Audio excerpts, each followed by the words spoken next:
Bonjour, merci d'être venus si nombreux et nombreuses un samedi. Je me suis levée très tôt pour un samedi matin pour vous voir, donc je vais essayer d'avoir un niveau d'énergie qui va augmenter au fur et à mesure. Mais je me réveille encore un peu, je crois. Parce que j'ai bien mangé de l'aligot là, donc voilà, je suis prête quoi. Non, en fait, je hack complètement ce qu'on m'a proposé, mais parce que j'adore venir faire des conférences, mais en fait, j'appelle pas vraiment ça des conférences parce que je donne pas de cours. J'ai pas envie de. En fait, sinon, vous regardez une vidéo YouTube ou vous lisez mon livre. A priori, c'est mieux dit dedans parce que je me suis plus embêtée quand même sur chaque mot. Donc, je trouve que ce qui est génial dans ces moments où on se rencontre, et je l'ai fait beaucoup là ces derniers mois, c'est de avoir ces endroits qui me semblent super rares, qu'ils deviennent particulièrement en ce moment, d'une attention qu'on n'a plus beaucoup ailleurs. Où on va pas regarder a priori, peut-être qu'ils peuvent quand même le faire, mais je vous vois, en fait. Donc, pas regarder notre téléphone tous les 2 secondes, pas être happé par un stimuli d'une publicité, de quelque chose qui se passe ou tout autour et une espèce de guerre de l'attention qui est en place. Et donc, ces endroits qu'on a aussi dans le cinéma, qu'on a aussi dans ces salles de classe, dans ces événements, je pense que c'est plus important que ce que ça n'y paraît. Et que donc, ce que j'aime bien, c'est l'idée de se dire que, je sais pas si tout le monde se connaît, mais j'imagine que non, quand même et que ça rassemble, du coup, dans un endroit, des gens qui, sur un territoire donné, au moins partagent des inquiétudes. Si ce n'est partagent des grandes idées, au moins des inquiétudes et un point de départ. Et ça, c'est super précieux, parce que, je sais pas si vous aviez suivi, notre cher gouvernement avait fait une carte des ZAD, des zones à défendre, en disant les endroits où il risquait potentiellement d'avoir de nouvelles ZAD. Et c'était fou de se dire pourquoi est-ce que c'est ce qui les terrifie le plus. Et vraiment, c'est quelque chose qui les inquiète. Donc on avait notre ministre de l'Intérieur qui avait annoncé je vais m'assurer pendant mon mandat qu'il n'y ait pas de nouvelles ZAD en France, de nouvelles choses qui arrivent. Et ce que ça dit pour moi, c'est que vraiment ça leur fait très peur, les endroits où on se retrouve pour s'organiser. On se retrouve pour se dire, ok, sur là, un territoire donné, qu'est-ce que vous faites, vous, ici? Il y a une épicerie locale qui gère ça. Il y en a qui donnent des cours à tel endroit. Il y en a qui vont... Et ça, en fait, c'est fondamental ce qui se passe ici. C'est très politique, c'est bien plus grand que juste avoir des stands un peu sympas et passer un bon moment. En fait, ça peut être très puissant. Donc, toute cette longue introduction pour vous dire que je vais essayer, je vous parlais quand même un tout petit peu de ma thèse au début, mais de le plus vite possible vous donner la parole. On a un peu plus d'1 heure ensemble, où on arrête quand on en a marre, et que le plus vous pouvez parler, mieux c'est. Parce que du coup, moi, je vais savoir qu'est-ce qui vous intéresse ici, comment on peut faire un échange d'expérience de ce qui a marché ou pas, comment on s'organise pour vraiment devenir plus puissant. Et quand je parle de puissance, c'est à dessein un peu provocateur. Bon, ça va, on n'est quand même pas non plus sur une énorme provoque, mais c'est l'idée de la puissance qui est une puissance un peu de Spinoza, c'est une puissance d'être. C'est-à-dire, c'est pas du tout une puissance qui écrase. Je trouve qu'aujourd'hui, on voit le pouvoir et la puissance comme quelque chose qui écrase parce que souvent, on l'a à la place d'autres. Et donc, on est puissant parce que d'autres sont impuissants. Alors que, en soi, et je pense que de la puissance dont je parle dans le livre et dans ma thèse, c'est que, au contraire, c'est se dire la chose publique ne nous échappe pas. Et le titre, donc le soulèvement, c'était un clin d'œil à la Boétie qui disait ils ne sont grands que parce que nous sommes à genoux. Et alors on se soulève. Et dans mon parcours, pour être plus concrète, d'activisme, j'ai eu la chance de voir plein de fois comment est-ce qu'on a pu obtenir des choses complètement folles à quelques-uns parce qu'on était très organisés. Parce qu'on est allé chacun être pile à l'endroit où on était, la place qui nous semblait juste. Pour vous donner 2 exemples très concrets, il y a maintenant 2 ans, il y avait des activistes d'Ouganda, ils étaient 4-5, qui sont venus en France avec une amie allemande qui s'appelle Luisa Neubauer, qui est une grande activiste en Allemagne, tout ça. Il me dit, Camille, on vient en France avec des activistes ougandaises pour ICOP. Je dis, c'est quoi ce... Elle me dit, attends, mais c'est chez vous. C'est-à-dire que c'est votre entreprise Total Energy qui est en train de prévoir la plus grande pipeline chauffée au monde. Et en plus de ça, donc c'est 7 fois les émissions annuelles de l'Ouganda, ça passe au milieu du parc national, parce que pourquoi pas. Ils mettent la pipeline dans le lac Victoria. Donc c'est-à-dire que c'est un endroit dont dépendent 40 millions de personnes pour leurs ressources en eau potable, donc l'agriculture. Donc si jamais un jour il y a une fuite, c'est quand même pas génial.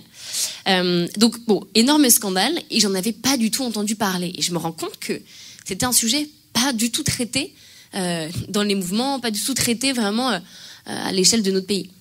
Et donc on se dit, ok, comment est-ce qu'on fait? Donc là, on se sent d'abord très impuissant, fondamentalement impuissant. On est là, on est 5 contre les plus grandes multinationales au monde. On est là, ça va être marrant ça encore. Et en fait, ce qui était fou et ce que j'ai trouvé fou, c'est qu'on s'est dit, comment est-ce qu'on s'attaque à quelque chose de si structurel? Eh bien, c'est de dire, le mot intelligence, à la base, c'est un peu une pelote de laine, en fait. C'est de dire, c'est les choses emmêlées. Donc on va démêler totalement cette pelote de laine et couper un à un les fils qui la relient. Et donc si on peut pas tout de suite s'attaquer à Total Energy, d'abord on a fait ça, on s'est pris des murs parce que on allait voir la ministre et elle fuyait quoi, elle était là en mode merci donc j'ai pas le temps. Et donc dès qu'on était là, parce qu'en fait ICOP, il y a 100 000 personnes qui sont déplacées quand même, peut-être vous pourriez faire quelque chose. Et on s'est dit très bien, on va défaire la pelote de laine. Pour que les travaux démarrent, on va avoir besoin d'argent. Ils vont avoir besoin d'abord d'argent pour financer, même s'ils ont beaucoup d'argent, ils peuvent pas prendre tout le risque financier. Ils peuvent pas tout faire en fonds propres. C'est plusieurs millions, milliards même d'euros. C'est un peu intense. Donc ils se disent, ils doivent chercher des banques.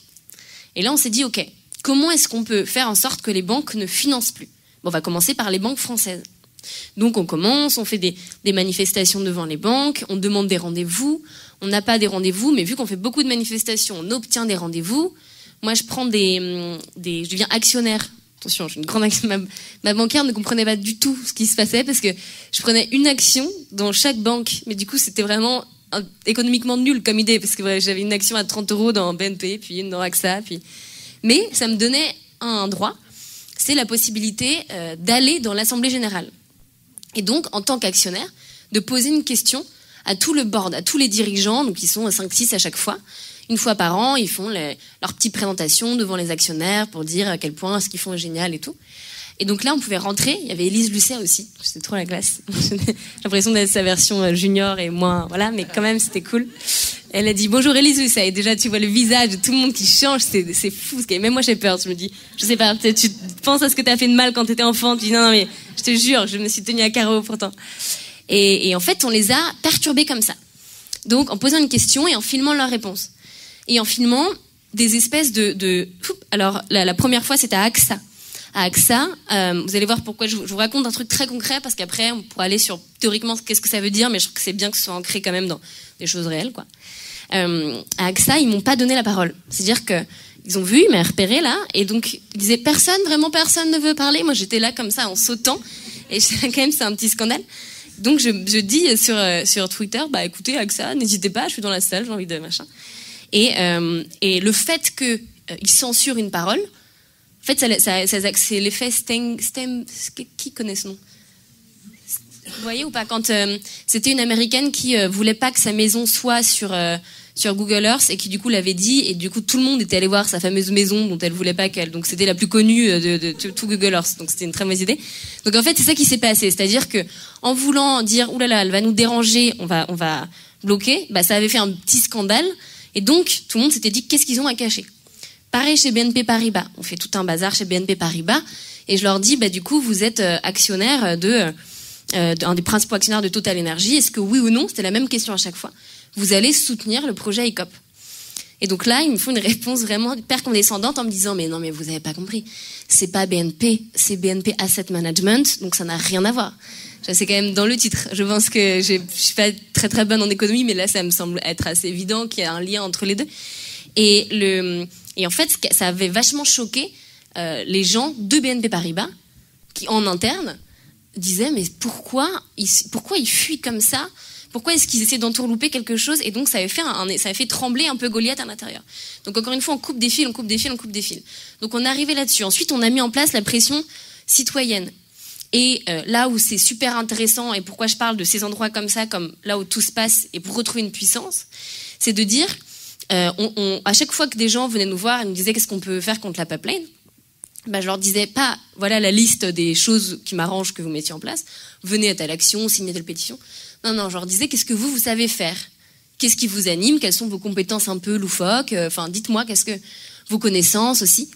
Et puis, il y a toujours quelqu'un qui disait, voilà, moi je suis par exemple agoraphobe, j'ai pas envie d'aller aux manifs, mais en revanche je suis un informaticien, voilà, moi ça me prend 2 secondes de faire un petit algorithme. Si vous voulez, je peux vous faire une espèce de petite application, ça me prend quelques jours, où quand les gens rentrent leur compte en banque sur cette application, en 2 clics, ils peuvent savoir si oui ou non leur épargne indirectement finance la pipeline. Et ensuite, dans un 3e clic, juste envoyer un mail au responsable de leur épargne pour dire moi j'enlève mon argent si vous continuez à financer la plus grande pipeline chauffée au monde. Et donc ça, moi ça me paraissait être un truc de science-fiction. J'étais là, si on peut faire ça pour de vrai, c'est fou. Et le gars, ça lui a pris très peu de temps. Et on a eu cette idée parce que, pareil, quand j'ai dit à quelqu'un, il y a cette pipeline, il dit, moi je travaille dans les banques. Parce que, sache que l'épargne indirectement. Et donc c'est là où c'était fou. Et on a vu, pour finir l'histoire un peu plus rapidement, on a plus de 20 banques qui se sont désolidarisées. Il n'y a plus aucune banque française maintenant qui est impliquée dans le projet. Là maintenant on s'attaque à l'Angleterre. On a fait ça sur les assurances. Et en gros, ça fait déjà 4 fois qu'ils repoussent le clôturement financier. C'est-à-dire qu'en gros, les travaux ont plus de 4 ans de retard et qu'ils n'arrivent pas toujours à dire le feu vert, ça y est, on a l'argent, on a l'assurance. Toujours pas. Parce qu'on les a embêtés, mais une à une. Donc on a commencé, comme je disais, par une banque, puis la France, puis d'autres pays, puis on grandit, puis ça devient tellement gros que leur coût, quand d'une banque d'aller financer ça, d'aller s'afficher comme celle qui va donner le feu vert au départ de la plus grande pipeline, il devient très grand. Et donc finalement, il y en a beaucoup qui ont peur et qui décident de pas le faire et de dire allez ça on va pas faire parce que ça va être encore l'enfer, il va falloir se taper des écolos devant le bureau pendant un mois, donc voilà. Et ça, ce que je voulais vous dire, c'est que je sais pas si on va gagner ou pas à la fin. Je sais pas dans quelle mesure cette pipeline, et sûrement qu'elle sera peut-être construite un jour. Mais on crée des précédents dans ce qu'on n'accepte plus, qui est de dire c'est la fin de l'impunité. On rentre dans une ère où votre surpuissance, où vous décidez entre quelques-uns derrière des portes closes, ça c'est fini. Parce qu'on vous voit, parce qu'on a des gens partout qui sont infiltrés. Et c'est ça, vraiment, pour moi, le soulèvement. C'est pas juste une ordre de bataille avec un CV une recette de cuisine en disant voilà comment on va sauver le monde. On a vraiment besoin de gens partout qui soient intransigeants et qui soient capables de faire trembler un peu ce Goliath, quoi, et d'avoir cette intranquillité. On l'a aussi chez Total Energy. Il y a eu beaucoup de gens en interne qui étaient très contre ce projet, certains qui nous donnaient des infos, d'autres qui nous disaient on a notre séminaire à telle adresse, on laisse la porte derrière ouverte si jamais vous voulez venir, et ça c'est dingue parce que on peut faire ça sur plein de sujets. Donc on l'a fait là-dessus, sur les fonds marins aussi, qui a été une vraie victoire. Autre exemple de comment sortir de notre impuissance, on arrive. Et donc vous voyez en fait à chaque fois la seule chose que j'ai envie de faire comprendre ici, c'est que ça prend du temps. C'est cette chose incompressible qui est que c'est un marathon. Que si on n'est pas obsessionnel à un moment donné aussi, ça fonctionne pas, ça se fait pas en une journée. Ça fait plusieurs années pour obtenir des choses grandes, c'est sûr. Qu'on crée des précédents. Parce que maintenant, les banques françaises, avant d'aller, elles y pensent quand même à 2 fois. Et même si elles le font pas parce que c'est de gaieté de cœur, juste même statistiquement par intérêt réputationnel. Pour garder les jeunes, pour pas avoir tous les jeunes. On a fait aussi des tribunes avec des jeunes qui disaient nous, on n'ira plus travailler chez vous si vous continuez à financer ça. Donc en fait, ça devient, leur coût-avantage devient plus grand. Donc on pèse là-dedans. Donc le temps, chose incompressible. Mais aussi la pluralité et la créativité. C'est-à-dire qu'on n'a pas juste appliqué une recette toute faite de modèle classique de mobilisation. Bien sûr qu'on l'a fait aussi. Bien sûr qu'on a fait des pétitions, qu'on a travaillé avec plein d'organisations plus classiques qui font un travail incroyable, qu'on a embarqué Greenpeace, tout le monde, qu'on a bloqué les assemblées générales, qu'on a travaillé avec les syndicats aussi de grève, tout ça. Mais on a trouvé des moments, des endroits comme ça, un peu où ils ne s'attendaient pas à ce qu'on soit. En gros, on a fait advenir l'impensable. Et ça c'est super puissant. C'est dans ces moments-là aussi, on retrouve l'idée de se dire, mais ok, l'informaticien qui jamais se sentait capable d'aller bloquer des pipelines ou passer son temps dans la rue avec plein d'inconnus, lui, il a pendant 3 jours, il a été bloqué sur son truc, mais nous, ça a tout changé, que lui soit là et que lui le fasse. Sur les fonds marins, je vais être plus rapide, mais on a fait un peu la même chose, totalement de manière différente, mais c'est-à-dire qu'on est arrivé, il y avait des scientifiques qui m'écrivent en me disant, on va commencer d'ici 1 an, l'exploitation minière des fonds marins, c'est une toute nouvelle industrie. C'est pas juste un projet, un endroit, c'est c'est comme si on commençait le fossile, quoi. Comme si on commençait l'industrie fossile, toute proportion gardée, mais c'est pas beaucoup plus rassurant non plus, parce que ça détruit une énorme partie de la biodiversité marine, et que ça pète la fonction de puits de carbone. En gros, un tiers, je sais pas si tout le monde le sait, mais c'est pratiquement un tiers du carbone qui est émis, qui est stocké dans les fonds marins. Et eux, ils se sont dit, bah tiens, c'est hyper pratique, on a trouvé des minerais qui coûtent un peu cher dans les fonds marins, donc on va aller les racler. Sauf que c'est un peu comme une cocotte minute. On n'a pas forcément envie d'ouvrir le couvercle tout de suite, sachant qu'on a déjà pas mal de travail avec ce qu'il y a là dans l'atmosphère. Donc on se dit, ça ne va peut-être pas commencer maintenant. Et on se sent très impuissant, parce que c'était des négociations en cours internationales en plus, de l'ONU. Ça faisait 20 ans qu'ils étaient dans leur chambre fermée, là, tous ensemble avec l'industrie minière qui était à la même table. Et donc ça allait démarrer, c'est sûr. Et ce qu'on a fait là, pareil, c'est de ne jamais les lâcher et de voir plein de stratégies différentes. Par exemple, on n'arrivait pas à obtenir de rendez-vous avec le secrétaire de la mer. Donc on a fait un bouton où les gens pouvaient envoyer plein de mails. Pas très sympa pour ce secrétaire, je sais. Mais en attendant, on envoyait plein de mails en disant voilà, les gens avaient juste à cliquer, donc ils ont reçu des dizaines de milliers de mails pour dire accepter le rendez-vous. Donc j'étais là, on va prendre parce que j'en ai marre, donc prenez-moi les 3 là, on va faire un petit dîner, ça va être rapide. Et en fait, on est arrivé, encore une fois, très stratégique avec, moi j'ai pas remonté l'eau chaude, donc je suis arrivée avec le meilleur géologue du CNRS, des biologistes marins hyper précis, des avocats qui avaient fait déjà toute une lecture, un peu comme aux échecs ou aux jeux de Go, d'avoir prévu 3-4 coups d'avance pour dire, voilà, je sais que vous vous dites que c'est impossible, mais on a une solution, parce que tel article, moi je comprenais rien à ce qui se passait évidemment, mais ce qui était hyper puissant, c'était ça. C'était l'idée de se dire, on travaille jamais seul, avec plein de gens, parfois visibles, parfois pas du tout visibles, à des endroits insoupçonnés, mais qui travaillent et qui partagent juste un phare commun. Et c'est ça qui est super puissant. C'est quand dans plein d'endroits, de plein de manières, sur ICOP, au début on était 5, et on avait, quand elles sont revenues d'Ouganda, elles avaient les larmes aux yeux la dernière fois cet été, parce que les filles voyaient comment c'était devenu quelque chose de fou. On avait, dès qu'Emmanuel Macron avait un plateau, c'est une des questions qu'on lui posait, c'était son avis sur ICOP. Vous voyez, plein de facs partout, plein d'écoles qui avaient carrément monté leur association Stop ICOP, j'arrivais même plus à suivre toutes les initiatives qui se faisaient. Ça nous a totalement échappé. Et c'est là où c'est puissant, c'est-à-dire qu'il n'y avait plus du tout cette idée de contrôle. C'était, on lance une idée et on dit, il y a cette cible-là qu'il faut qu'on fasse trembler. Et maintenant, tout est à prendre, c'est la fête est ouverte, et allez-y.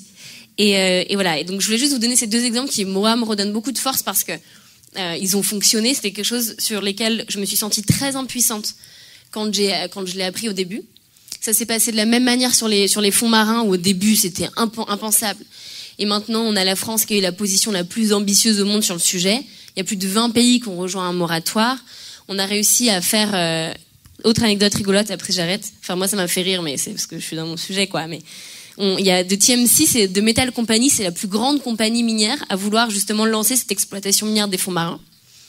Et pour les embêter, on voulait qu'ils aient plus d'investisseurs. Donc, qu'ils soient déclassés de la bourse et que les investisseurs se disent bon, en fait, ça va jamais avoir lieu, ce truc-là, ça a l'air vraiment trop compliqué. Il y a trop d'activistes, il y a trop d'écolos, là, qui nous saoulent. Donc, les États, ils vont être frileux et donc, on va investir plutôt dans autre chose. Et donc, ça fait effet boule de neige parce que s'ils ont plus d'investisseurs, ils sont moins puissants. Donc, c'est un lobby moins puissant parce que du coup, ils ont moins d'agents derrière.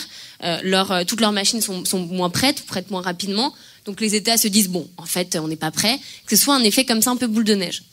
Donc, pour les embêter, on a fait plein de choses, mais notamment, ils faisaient des réunions Zoom, mais publiques avec un lien. Évidemment, personne n'y va parce que c'est pas très, à la base, ça va être un peu spécial pour faire des rendez-vous Zoom de compagnies minières canadiennes.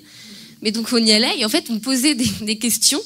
Donc, à chaque fois, c'était des nouvelles personnes, parce que nous, ils commençaient à avoir nos pseudos, mais on prenait de nouvelles personnes et ils posaient comme ça plein de questions. Donc, il y avait les endroits avec des investisseurs qui faisaient leurs petites conférences, là, avec quelques-uns. Et on voyait les têtes se décrévir parce qu'ils étaient là, ils disaient mais qu'est-ce que c'est que ce truc? Et juste on voyait les investisseurs voir tout. Nous on balançait les rapports scientifiques en disant 1800 scientifiques ont alerté que le deep sea mining est un scandale. 20 États ont rejoint un moratoire déjà, ça n'aura pas lieu. Ça.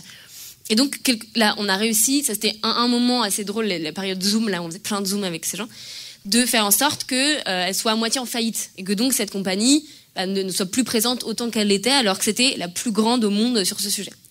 Et là, on est en train de faire la même chose en Norvège, parce qu'évidemment, le gouvernement norvégien a décidé de commencer l'exploitation minière en Arctique. Bien, un super endroit pour le faire.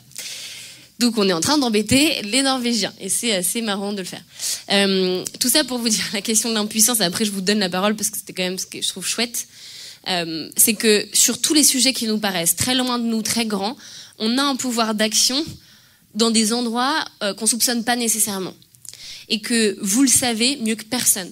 À chaque fois, moi, ce qui me fascine et ce qui fait que j'ai plein de joie en fait au quotidien, c'est comment les gens s'organisent sur un... Là, j'ai lancé juste là une vidéo, un endroit, un passage, parce que c'est quelqu'un qui m'a alerté pour me dire il y a 8 puits de pétrole qui vont être faits près d'Arcachon par une société canadienne Vermillon. Ils vont ouvrir 8 puits de pétrole en France, exactement à l'endroit où ça a cramé. On a perdu 7000 hectares de forêt, test de bûche. Et c'est quelqu'un qui m'a appelé en me disant mais en fait, je travaille dans une agence de com. Et dans cette agence de com, on a un client de nos clients qui est en train de nous dire que ils veulent ouvrir ce truc-là. Et ils nous ont demandé de regarder si oui ou non ça faisait du bruit pour savoir s'ils pouvaient continuer à fond ou s'ils allaient être un peu emmerdés. Et ils pensent que dans une semaine, il n'y aura plus rien. J'ai dit, attends, on arrive. Là, c'est mignon de leur part, mais ce n'est que le début, les amis. Donc on a lancé ce truc-là. Et en fait, ce que je trouve fou, c'est que j'ai juste relié comme ça une info. Donc il y a ce gars-là qui nous a alertés. Et puis après, j'ai plein de gens qui ont commencé à m'écrire de partout en me disant, bah moi j'habite ici. En fait, je me sentais vachement seule parce que ça fait des années qu'ils sont là, mais que voilà, j'ai des vidéos Super 8 des premiers puits. J'ai des petits scandales qui sont passés ici là, mais je savais pas quoi en faire parce que j'étais seule, un peu isolée dans un endroit où quand t'es pas nombreux aussi, c'est dur d'être toujours celui qui est là point levé. Donc si vous voulez, je vous les donne et on met ça ensemble. Et puis d'autres après qui nous disent moi j'habite ici, et je pense qu'on pourrait créer une action. Si tu veux, là par ailleurs, le PDG de la société Vermillon, c'est marrant parce qu'il vient dîner dans mon resto pour les 10 ans de je sais plus quoi. Peut-être on peut faire un truc. Et c'est que comme ça, des gens qui à un moment se disent ok là, visible, de manière visible ou totalement invisible, de manière anonyme ou pas, décident de dire je vais reprendre un petit peu de puissance sur ce qui se passe. C'est la petite désobéissance du quotidien, mais qui est faite au bon endroit, dirigée contre une cible précise. Et peut-être encore une fois que ça ne marchera pas, qu'il y aura ces 8 puits de pétrole. Mais en tout cas, ce qui est sûr, c'est qu'ils ne les feront pas de manière tranquille. Ils ne le feront pas en toute impunité, parce qu'on sera là pour dire partout où vous continuerez à détruire le monde et à le rendre laid, on se battra pour juste de la dignité, pour juste être dans un endroit qui nous semble juste à nous, et parce qu'on a envie de redonner un peu plus de dignité à notre espèce, quoi. Donc voilà, c'est juste ce que je voulais vous dire. Est-ce qu'il y a vous pouvez partir à la recherche des questions avec vos super micros. Et donc là, je vous ai planté un décor, mais le but, c'est qu'on parle de ce que vous avez, quand même en lien avec l'écologie, ce serait cool. Mais si vous avez des choses à dire, même si c'est pas forcément des questions, les premières sont dures et après, je connais. Après, c'est bon, on est lancé. Bonjour, merci Camille et Étienne de venir à Saint-Étienne. Ça fait vraiment plaisir. C'est dans mon nom. Oui, voilà. Du coup, moi, je te regarde depuis un moment sur les réseaux sociaux et c'est positif, ça fait du bien, c'est stimulant. Et après, des fois, quand même, moi, toute seule, avec mon petit Instagram avec 1900 abonnés, bizarrement, ça fait pas le même effet que quand c'est toi qui bouge. Et du coup, je me dis, comment on attrape ça, comment on fait pour que le collectif il se monte, comment on fait pour emmener les gens vers un mieux, vers un autre monde. C'est ce que j'ai essayé un petit peu de raconter, c'est que nous, c'est notre seule puissance, c'est parce qu'on est plein. C'est-à-dire qu'ils n'ont rien à faire de moi en tant que personne quand je rencontre des décideurs. C'est juste parce qu'ils savent que derrière, il y a de 300 000 relous qui vont aller les faire chier jusqu'à ce qu'ils lâchent. C'est ça le seul pouvoir qu'on a, en vrai. Donc c'est très collectif comme histoire, ce bazar. Et ce que je trouve hyper beau, c'est que justement, c'est de réussir à sortir. Ce que fait beaucoup les soulèvements de la terre, est-ce qu'ils ont ils ont réussi à créer quand même cette chose où il y avait sur des territoires donnés rassembler des gens qui se battent parfois depuis des années en l'air, en ayant l'impression que c'est super dur, que rien n'avance sur un territoire, et venir y mettre comme ça un peu un soutien où d'un coup tout le monde va être contre une autoroute entre Toulouse et Castres. Là, ça devient la priorité number one de tous les activistes. Ok, on va arrêter cette autoroute. Ensuite, il faut aller ailleurs, il faut aller à Sainte-Soline sur des méga-bassines. Ensuite, il faut aller gérer un truc de béton, machin. Ensuite, il va peut-être, j'espère, un jour aller à Arcachon pour faire ce truc. Donc, ce que je trouve assez génial, c'est de se dire comment est-ce que on identifie autour de nous des choses qui nous semblent inacceptables et comment est-ce qu'on va chercher des personnes qui, a priori, n'ont rien à voir, mais qui sont, d'une manière ou d'une autre, connectées à ça. Donc, aller voir si, je sais, là, j'ai aucune idée de ce qu'il y a à Saint-Étienne, qu'il faudrait, je suis sûre que quelqu'un a une idée, qu'il y a forcément des scandales là, enfin, j'en doute pas. D'aller, bien sûr, ça, tout le monde le sait déjà, mais d'aller se dire, ok, comment est-ce qu'on essaie de venir de tous les côtés, de partout, de trouver les angles qu'on n'a pas encore fait, et c'est pas forcément parce que c'est visible que c'est important, c'est-à-dire que c'est très important d'embarquer derrière nous, parce qu'on va pas faire la révolution à 12, mais toutes les actions ne sont pas forcément faites pour être massifiées, c'est-à-dire que c'est pas, et on l'a vu malheureusement pendant les derniers mouvements en France, et même des réformes des retraites, il y a un moment où on sentait que même s'il y avait 70 millions de personnes qui seraient venues manifester dans nos rues, je ne sais pas si ça aurait vraiment changé quelque chose. On avait atteint un point où c'était plus le nombre le problème. Enfin, je sais pas si vous l'avez senti comme ça, mais moi je me suis dit, qu'est-ce qu'il va faire? Enfin, en fait, je motive mes amis à venir, on vient à chaque fois à tous les. Mais jusqu'où? Combien on a besoin? Est-ce qu'il y a un chiffre au-delà duquel ils vont se dire bon stop?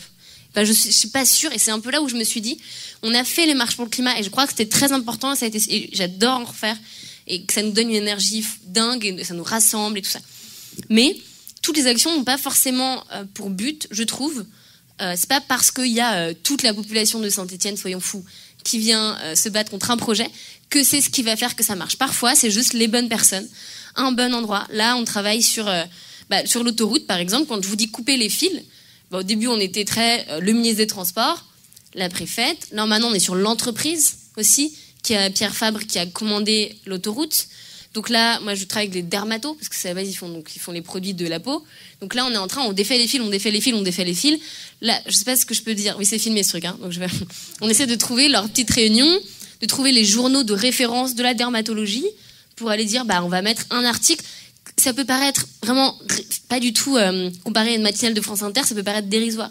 Mais en fait, si on arrive à être chez eux, dans le grand journal de référence de dermatologie, et qu'eux, ils se retrouvent à avoir un article contre eux, ça leur fout sacrément plus les boules, parce qu'on va sur leur terrain. Et donc, on défait les fils, et on va dans le plus particulier pour être partout et pour qu'ils se disent, mais est-ce qu'on va nous foutre la paix avec ce truc à un moment donné, quoi? Est-ce qu'il y a un endroit où ça va s'arrêter?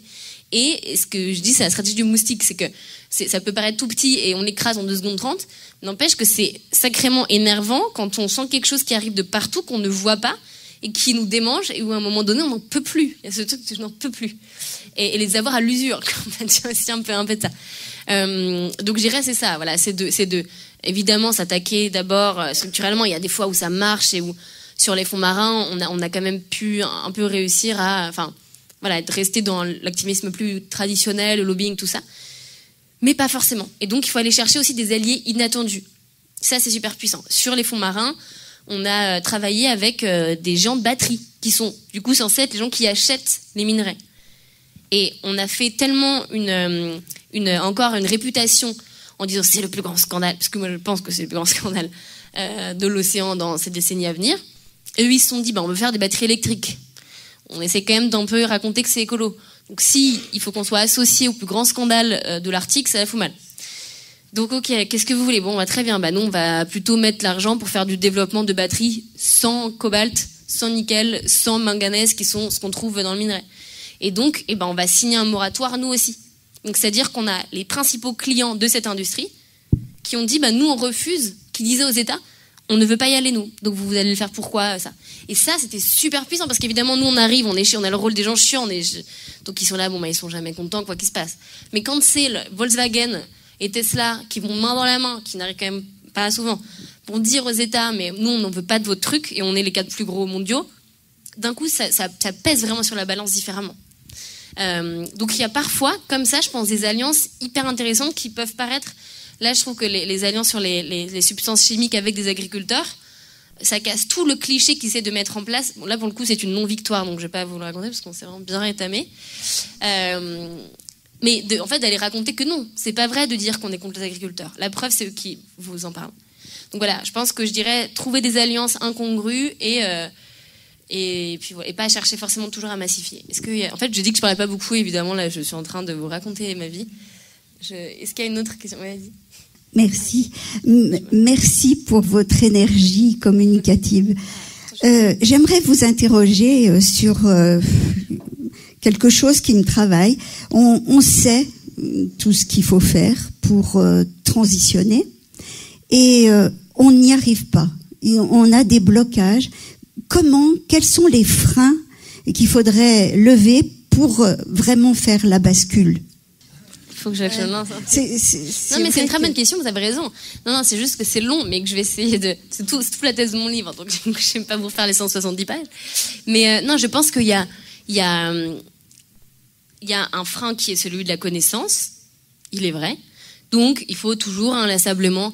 C'est pas parce que nous, on sait que les autres sont au courant. En fait, c'est-à-dire que nous, on est allés en Islande, sur un voilier, machin, passer un mois avec des glaciologues, tout ça.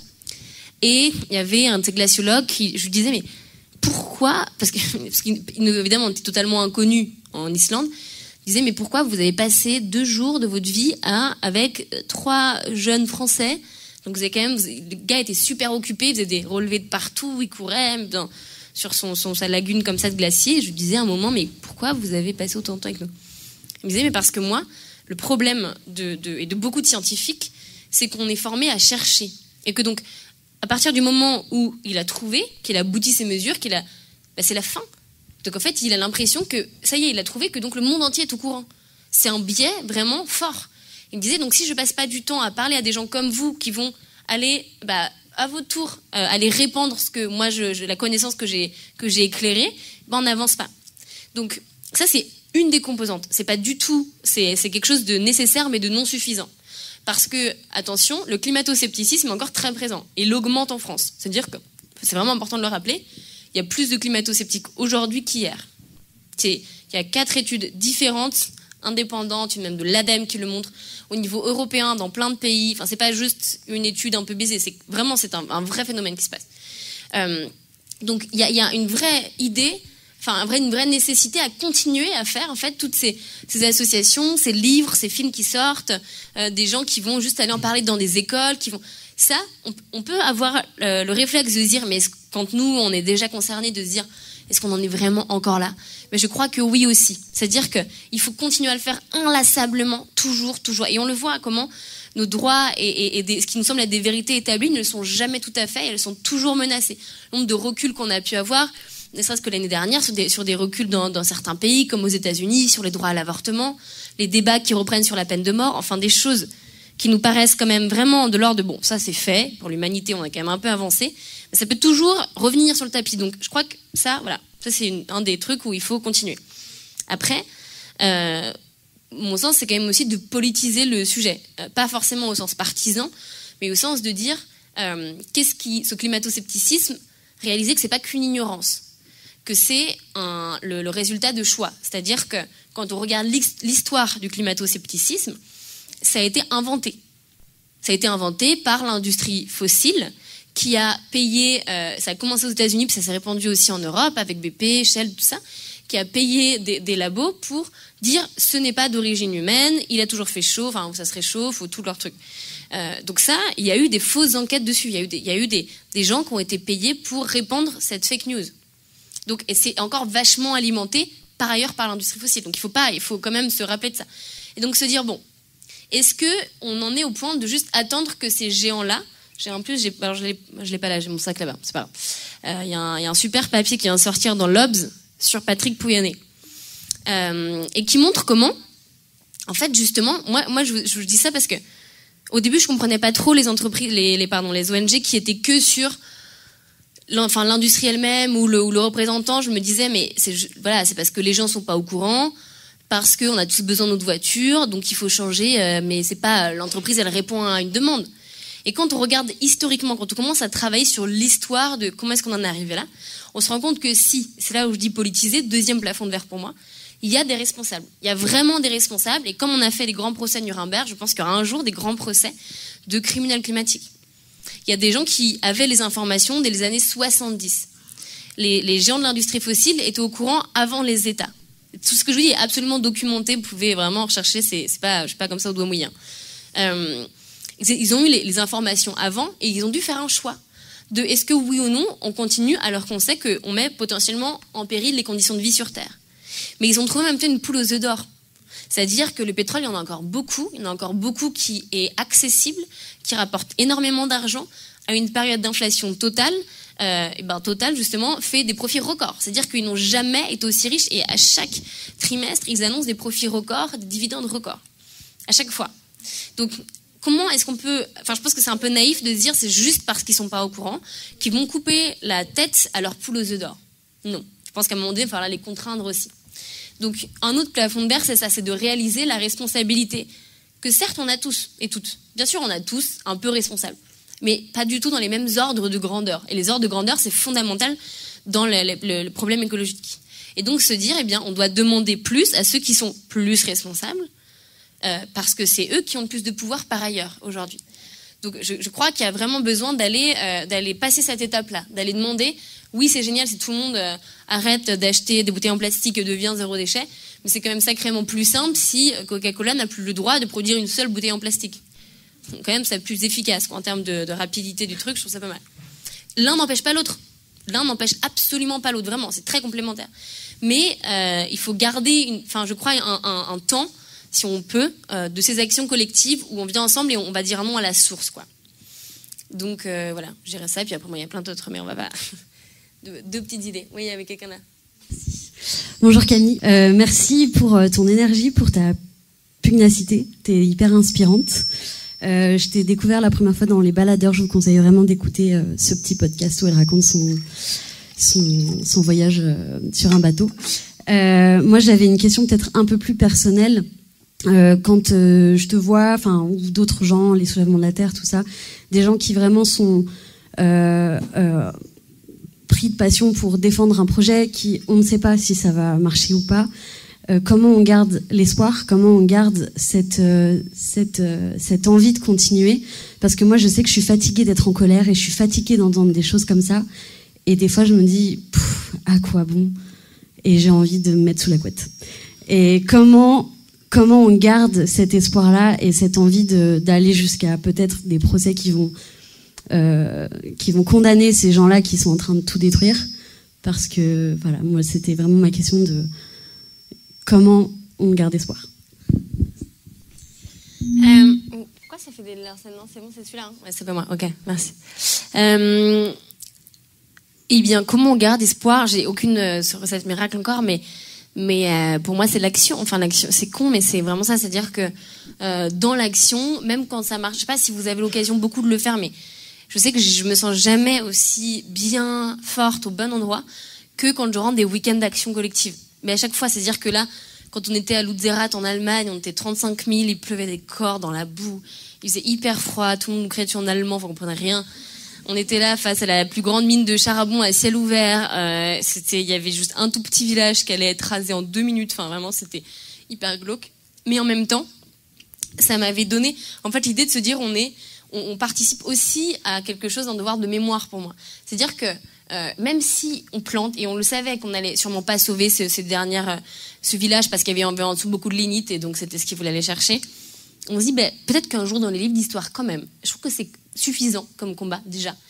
Il y aura des gens qui diront ok, on a pris cette route-là, mais quand il y a eu la plus large mine de charbon à ciel ouvert, il y avait 35 000 pélos qui ont été là juste pour incarner le fait que c'est un choix méprisable, que c'est un choix qui n'a pas été dans l'histoire. C'est des petites résistances qui montrent que quand on regardera l'histoire, on pourra dire certains ont dit non, et en fait certains ont renoncé. Et même s'ils ont perdu parce qu'ils étaient quelques-uns, parce qu'ils avaient moins de pouvoir, parce que tout ça, ils ont fait partie de ceux et de celles qui ont renoncé. Et qu'on dit oui à autre chose. En fait, c'est un renoncement qui dit oui à un autre choix de monde, d'existence. Donc rien que pour ça, déjà, ça me donne des forces folles. Même là, on était à la 69. Bien sûr que médiatiquement, ce qui est représenté, c'est toujours le côté très dramatique, les violences, ils adorent, où ça se passe mal, tout ça, ça existe. Et par ailleurs, c'est très important d'en parler. Mais jamais on montre la beauté qu'il y a dans ces moments et dans ces endroits. Pendant un week-end, quelques jours, on est avec des gens même parfois du monde entier, qui viennent, qui sont de plein de générations, qui partagent juste cette même chose en eux. On mange tous ensemble, on fait la fête le soir. Enfin, il y a plein de. On est en train de refaire le monde dans tous les coins. C'est assez dingue aussi. C'est aussi des moments hyper beaux. Et donc ça, je trouve que le faire dans ces moments d'action, qu'elle marche ou pas, quand ces moments collectifs, c'est fou l'énergie que ça redonne. Donc voilà, je pense que c'est un truc qui marche bien, c'est quand on a l'impression que vraiment on n'en peut plus, aller avec d'autres qui ont cette impression-là. Bonjour. Alors déjà, merci. Comme l'ont dit les autres avant, mais vraiment merci pour tout ce que vous faites. Ça donne beaucoup d'espoir. Et du coup, ma question, ce serait, quand on est encore adolescent, comment on peut vivre un activisme et une conscience écologique un peu joyeuse, parce que moi, ce que je vis, c'est surtout un peu un côté, la solitude, parce que à part dans ma famille et dans un cercle d'amis très proche, je suis surtout entourée de gens qui en ont un peu rien à faire. Malgré ma volonté de convaincre, d'en parler, il y a un côté de on sait, mais et je sais pas quoi faire, et ça m'attriste beaucoup. Et je vois tout ce que vous faites, tout l'activisme qui se passe, mais c'est loin, c'est dans les grandes villes, c'est un autre niveau que je peux pas encore, auquel j'ai pas encore accès. Voilà. Merci. Ouais, je comprends. Merci pour cette question. On essaie que ça se passe pas trop que dans les grandes villes, mais c'est vrai que, en plus là où moi particulièrement, je suis pas mal dans les endroits elle est à la source aussi de prise de décision. Étant un pays extrêmement centralisé, tous les sièges des grandes entreprises, l'Assemblée nationale, machin, ça c'est à Paris. C'est clair qu'il y a un truc. Mais pour autant, c'est des décisions qui sont prises là qui impactent partout dans le territoire. C'est-à-dire que la 69, c'est pour ça que Thomas Braille était allé s'accrocher à un arbre devant le ministère, parce qu'en fait, sinon, il avait l'impression que ce qui se passait à Toulouse, personne n'avait rien à faire. Et que là, il fallait qu'il aille devant l'arbre du ministère pour qu'on commence un peu à s'inquiéter sur le sujet. Donc ça, c'est clair. Et après, comment faire quand on se sent seul ? Là, encore une fois, je vais pas me répéter, mais c'est juste, ça s'entourer, ça a l'air extrêmement nul comme conseil, mais je crois que si je suis sincère, c'est la seule chose à faire.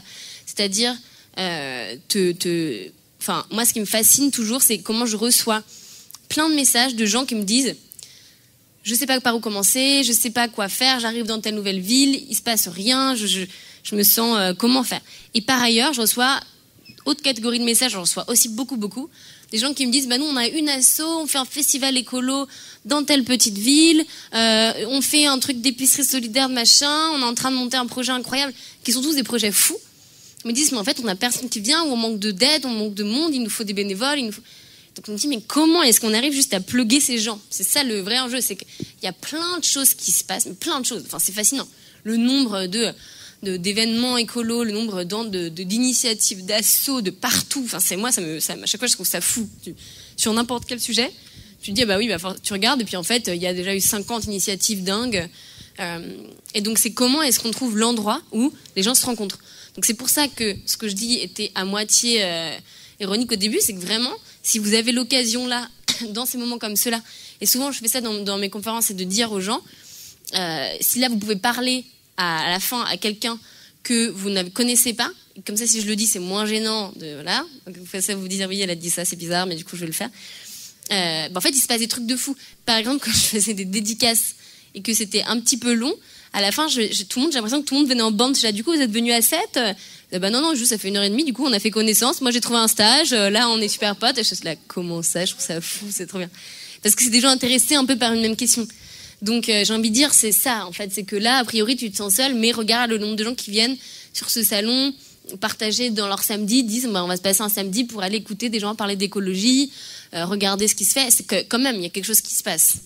Donc je dirais que c'est ça, et après n'hésitez pas aussi par ailleurs, si il y en a qui représentent une asso ici ou qui ont un truc, c'est aussi fait pour ça. Donc, même si c'est pas une question, vous pouvez très bien dire, moi j'ai un asso de je sais pas quoi, vous pouvez nous rejoindre. Donc n'hésitez pas.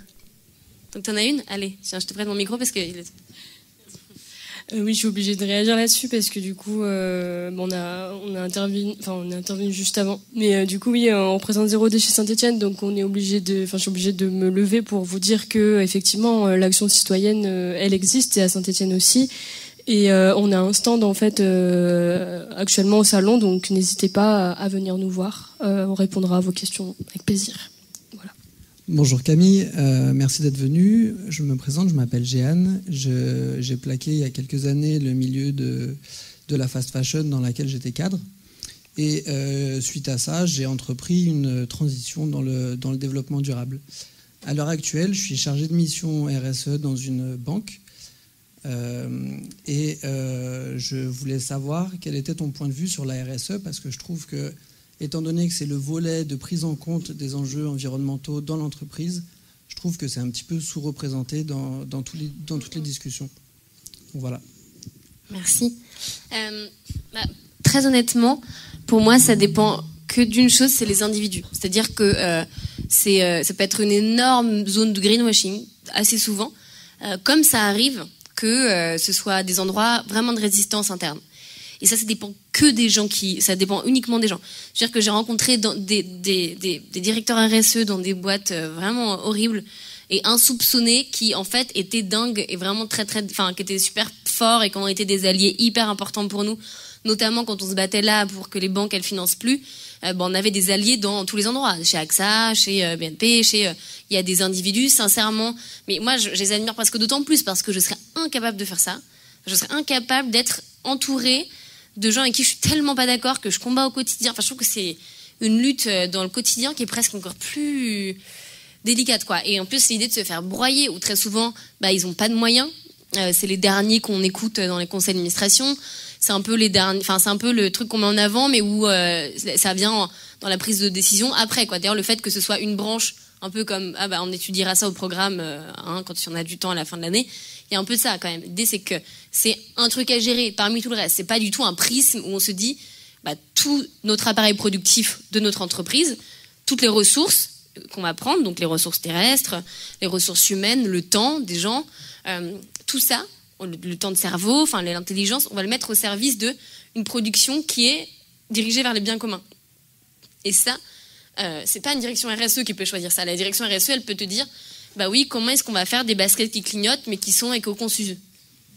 Enfin non, mais si, tu vois, admettons que tu travailles, peut-être que je ne sais pas ton cas, mais si tu travailles sur un truc dont la finalité du produit est en soi inutile, mais que tu peux faire de manière RSE, c'est ce que disait Aurélien Barraud qui est beaucoup sur ça. Il disait oui, mais du coup on pourrait très bien faire par exemple des bulldozers à essence verte, ça son exemple, mais qui continuent à détruire tous nos vergers. Ou on pourrait faire des armes recyclables, super pratique. Mais sauf qu'en fait, est-ce que la finalité de l'objet est nécessairement bonne? Donc la question économique, elle est double. C'est à la fois c'est super important et d'avoir des alliés et des gens qui se battent dans ces endroits-là. Il y en a qui le font bien, mais c'est-à-dire de juste comment est-ce que des choses dont on a besoin, genre par exemple l'agriculture ou s'habiller, bien sûr qu'a priori c'est quand même important qu'il y en ait qui produisent ça, mais qui vont se dire pas juste comment est-ce qu'on décarbone nos existences, parce que le truc RSE c'est que c'est très souvent lié sur l'idée de neutralité carbone. La neutralité carbone repose beaucoup sur une croyance en la technologie assez forte, parce que pas dans toutes, mais dans beaucoup de directions RSE que j'ai pu rencontrer, ils s'imaginent que on va pouvoir compenser les émissions. Alors soit ça va être il y a deux possibilités pour qu'on arrive à zéro. Soit on produit beaucoup moins d'émissions de gaz à effet de serre, soit on trouve beaucoup de choses pour les stocker. Donc ça peut être des centres de stockage de carbone, ça peut être des compensations en plantant plein d'arbres, ça peut être même la géo-ingénierie qui est en train de devenir un super débat. Donc en fait il peut y avoir ça. Mais sauf que ça, quand on est un peu sérieux quelques minutes, on se rend compte que les scientifiques alertent sur le fait que ça marche pas, que ça n'arrivera pas à temps, qu'il y a quand on commence à jouer aux apprentis sorciers. Je sais pas si tout le monde voit ce que c'est la géo-ingénierie. Vous voulez que il y a quelqu'un qui lève la main discrètement, et comme ça je sais qu'il y a au moins une personne qui sait pas. Très bien, merci. Non mais c'est normal, on en parle peu, contrairement au scandale que c'est, je trouve. Mais c'est un peu l'idée de vouloir faire les apprentis sorciers avec le monde et de se dire, je travaillais avec des gens à l'ENS sur l'acidification des océans, et ils sont en train de, pas les gens de l'ENS, mais donc il y en a qui veulent aller dire, puisque le pH est trop acide, en fait on pourrait imaginer balancer plein d'autres pH pour équilibrer, quoi. En gros, on va mettre un truc moins acide, plus basique, pour une solution plus basique pour voilà. Et dans l'idée, en fait, si ça s'arrêtait là, en fait, pourquoi pas, on peut se dire bon. Sauf que évidemment, c'est beaucoup plus complexe que ça, parce que on vit dans justement un problème qui est complexe. C'est la différence d'Edgar Morin entre ce qui est complexe et ce qui est compliqué. C'est-à-dire que le climat, les sociétés, c'est complexe, c'est comme un corps humain. C'est pas compliquées comme l'est par exemple un rétroprojecteur. C'est-à-dire que si ce rétroprojecteur est cassé, je peux faire venir quelqu'un très compétent qui va le démonter, changer une pièce, le remonter, ça va marcher. Si je fais ça avec votre corps humain, s'il fonctionne pas, que je le démonte, que je le remonte, ça vous allez pas marcher. C'est la même chose sur les écosystèmes. Donc en fait, on peut pas juste recontrebalancer quelque chose, parce qu'alors ça fait des effets de boucle où peut-être qu'on a rééquilibré le pH, mais en fait, cette substance, elle pète machin, parce que les coraux, ils aiment pas. Donc en fait, on part en vrille, quoi. Et donc c'est ça qu'ils le font aussi en envoyant du mercure dans l'atmosphère. Et pareil, ça part en live pour 1 milliard de raisons. Donc c'est plus complexe que ça. Cette solution qui a l'air magique, elle est en fait très très très dangereuse. Et parce que c'est aussi une excuse pour retarder l'action. On se dit, puisque des gens très intelligents vont trouver des choses dans un grenier, parce qu'ils trouvent toujours les solutions dans des greniers à Harvard, donc d'accord, hein, tout a été inventé à 5 dans un grenier, c'est quand même fou. Puisque eux sont en train de gérer ça avec des mots que je comprends pas, ça va. Nous, on peut continuer tranquillement et on n'a pas non plus à s'inquiéter vraiment de réduire. Donc voilà. C'est pour ça que je mets un petit warning quand même sur ce truc de RSE, en disant il peut y en avoir qui sont super et qui se battent vraiment pour l'idée que je disais du début, c'est-à-dire mettre toute notre entreprise au service de quelque chose d'utile dont on a besoin et de le faire de la meilleure des manières possibles pour que on ne détruise pas les ressources, pas les corps, qu'on ne détruise pas le temps, qu'on ne détruise pas les terres. Et donc ça, c'est important. Mais aussi, malheureusement, il y en a beaucoup qui ont juste cette logique-là de on met pas en branle l'entreprise en elle-même, juste on s'assure qu'elle soit le plus verte possible, avec tout son lot de bazar dedans, y compris la géo-ingénierie. Merci. Joël du collectif pour une transition citoyenne. Je suis régulièrement tes vidéos, je suis régulièrement tes interviews, tes débats sur France Inter, tes interventions, c'est à vous. Bref, je crois être assez imprégné. J'ai mon petit Camille Etienne portable. L'argument de la peur. En gros, on était 2-3% de la population à avoir une certaine information avant le Covid. Ça a dû monter à 10-15%. Mais pas pour ceux qui sont dans la salle, mais évidemment pour les 85% qui sont en dehors, la façon de sensibiliser, de communiquer sur le monde qui change et le monde qui va évidemment dans une direction peu rassurante. Tu ne rejettes pas l'argument de la peur. Je partage cela, mais j'ai fréquemment des réactions très aiguës en face quand je dis que ça peut être un bon, ou en tous les cas pas un mauvais argument. Tu peux développer ? Oui, non, mais en fait, c'est pour être patron sur ça, c'est quand même En fait, c'est juste l'idée que on parlait de la colère, la peur, tout ça. Moi, je trouve qu'il y a quelque chose de... On en fait de... Ceux qui prennent les décisions, on les légitime parce qu'ils n'éprouvent pas d'émotion. C'est-à-dire que souvent, on dit d'un président qu'il est présidentiable parce que il a cette truc très droiture, comme ça, d'être capable de mettre à distance et de ne pas éprouver vraiment d'une vulnérabilité face à la décision qu'ils sont en train de prendre. C'est-à-dire qu'ils prennent des décisions qui, potentiellement, emmènent des gens, et la vie des gens dans une direction. Ça impacte directement des corps. Par leur décision, moi, je trouverais ça terrifiant. Je serais terrifiée de me dire, par ma décision, tu peux quand même, in fine, décider de la vie ou de la mort de certains. Parce qu'on meurt de la précarité, parce qu'on meurt... Enfin, je veux dire, ils sont pas responsables directement, bien sûr, ne faites pas dire ce que j'ai pas dit, mais quand même, il y a ce truc où c'est fou. Ce que tu prends peut impacter très concrètement l'existence de milliers de personnes, de millions de personnes même. Et donc, c'est vertigineux. Mais sauf qu'ils ont réussi à faire... C'est tellement vertigineux qu'en fait, je pense que pour être capable de le faire, il y a un petit côté de mise à distance qui doit être nécessaire. Enfin, et qui est en même temps problématique. Donc, c'est là où il y a un nœud. Et que je crois que réhabiliter les émotions dans l'espace politique, c'est super important. Parce que c'est de dire, elles sont là. Donc, c'est pas que je les souhaite. C'est-à-dire que je ne souhaite pas faire peur. Dans le monde idéal, on n'aurait pas forcément besoin d'avoir peur. Le fait est que ça... En nous, c'est humain, c'est même pas qu'humain, c'est vraiment dans toutes les espèces vivantes que la peur c'est un réflexe vital qui nous permet de survivre. Si on n'avait pas peur du feu, si cette salle était en incendie, on cramerait parce qu'on dirait c'est cool, il fait chaud quoi. Enfin, je veux dire, si on n'avait pas peur, on partirait pas. Donc c'est vraiment un réflexe vital la peur. Donc au contraire de l'idée que ça crée de l'immobilisme, c'est quand il y en a trop qu'à un moment donné notre cerveau il pète, il est là et puis là on a grisé, enfin comme un grille-pain qui vous voyez, ça marche plus quoi. Je ne sais pas le mot, mais vous voyez l'idée. Mais au-delà de ça, avant, on est beaucoup à ressentir cette espèce de peur.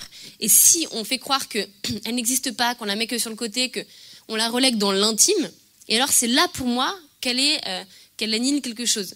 C'est-à-dire que si elle est que dans l'intime, eh ben ça crée l'idée de vouloir aller se mettre sous la couette, ça crée l'idée de dire je vais me couper des informations parce que c'est trop anxiogène, donc je vais pas trop savoir ce qui se passe parce que sinon après je suis en crise d'angoisse, alors que si on est capable de, parce qu'on s'embête, on s'en dit mais donc, je suis le seul à vivre ça, alors que si on est capable de dire regardez, collectivement là en fait c'est flippant ce qui se passe, on trouve que ça nous fait, c'est pas normal ce qui est en train d'arriver, de cette peur on va en faire un objet et on va éviter de tomber dans l'angoisse. L'angoisse c'est une peur qui a pas d'objet.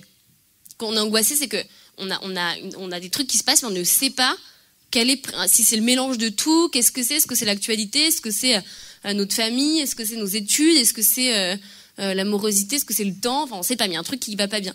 Alors que quand on est capable de mettre les mots sur l'objet de notre peur, on va pouvoir agir sur celle-ci. Donc on va pouvoir dire, moi ça me fait peur, qu'est-ce qui me fait peur là? C'est les glaciers de chez moi, où je sens que ça fond quand même vraiment vite, et ça me fait peur en vrai, ça me met un truc de... Et qui est responsable de la fonte de ces glaciers? Ok, dérèglement climatique, très bien. Qui est le principal responsable du dérèglement climatique? Ok, l'industrie fossile. Et pourquoi les États font rien? Parce que l'industrie fossile est forte. Et donc en fait, je découvre que d'une peur qui est de moi et mon glacier là, j'en fais une force pour agir sur l'objet de ma peur. Et donc c'est pour ça que je pense que la peur n'est pas quelque chose à fuir, c'est-à-dire qu'il ne faut pas la souhaiter, mais juste... elle est présente, plus ou moins, à différents moments, elle vient, elle part, ça dépend c'est très mouvant, comme toutes les émotions, comme la colère, comme tout ça, qui sont aussi des choses dont on doit se servir. Mais juste d'arrêter de se mentir et d'arrêter d'essayer de faire croire que ça n'existe pas, parce qu'alors on les relègue dans l'intime, et alors on n'en fait pas un objet politique d'action. Et là, elles font que grandir et nous réduire à une incapacité et à une impuissance. Donc c'était ça que je voulais dire sur la peur. Il y avait d'autres... Voilà, vous avez dit que on allait être lancé après sur les questions. Merci. Bonjour. Déjà, merci pour votre présentation, votre engagement et votre énergie. Du coup, je suis étudiant et je me demandais comment, quand on est étudiant, on peut s'engager alors qu'on n'a pas forcément beaucoup de temps et d'argent. Et un peu une deuxième question. Je suis dans une école de psychologie.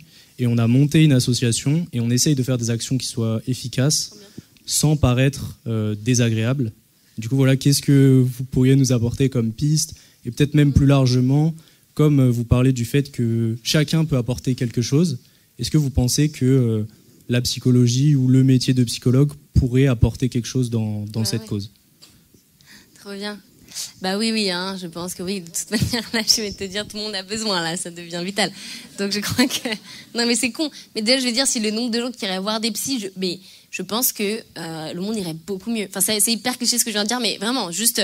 des fois, je vais vexer tellement de gens dans cette salle, statistiquement plus de 50%, mais des fois, quand on est un petit peu en colère avec mes amis, et en plus, je suis là, mais sachez que c'est une énorme marche, là, en ce moment, avec toutes mes amies à Paris, sur les marches contre les violences sexistes et sexuelles. Je suis très contente d'être quand même à Saint-Tatou. Je suis venue.